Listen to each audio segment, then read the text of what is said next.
Okay, so now we talk about a DEX aggregator, okay?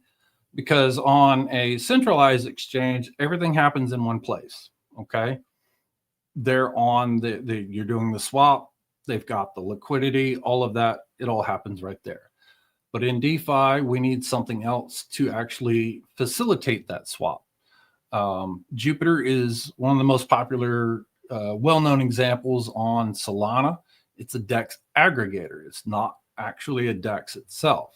Okay, so what it's doing is it's going out and it's searching multiple DEXs to find liquidity and the best price for the swapper. Jupiter doesn't take a fee for that. And so you'll see when you're going and doing a swap, what's happening under the hood is they go out and they look across all the DEXs and they're trying to find the best price for the swapper. And it may check multiple routes, but the key factors in where a swap comes from or ends up being exchanged on depends a lot on what are the fees on that liquidity pool. Is there enough liquidity there to facilitate the swap? And also something called slippage, which we'll talk about here in a bit. I actually want to show you guys an example of exactly what that looks like. So I'm going to pick some tokens here, and let's go with this one right here, useless. So let's just say that I want to sell my useless for SOL. And right here, I could see if I click, so we can see what's going on in the route. Okay, I want to see the route. I'm going to click one market. Okay, and we'll see right now, this will route through the OKX DEX router. And this can actually change. This can change multiple times, but it's giving those quotes. And you can see which now it's actually changing.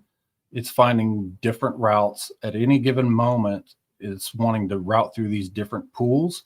It may even split it up into multiple transactions to, again, get you the best price. But this is kind of what's happening underneath the hood. Whenever you're going to do a swap, it's going to find the best price for you, no matter where that is. It could be across multiple exchanges to do that. All right, so now I'm going to talk about the validators. All right, I won't go too deep because this is a very complicated thing, but what you need to understand is the validators is like the backbone of the network. They process the transactions on the blockchain using a consensus method. So they like agree, they validate transactions, and they actually create the blocks on the blockchain itself, and it provides that history of all transactions that ever happened on the blockchain ever.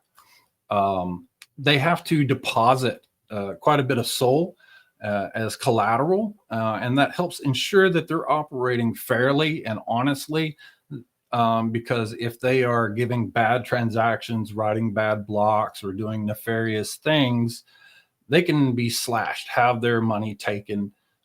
So that's the incentive for them to operate correctly. They may even create a liquid staking token, or AKA LST.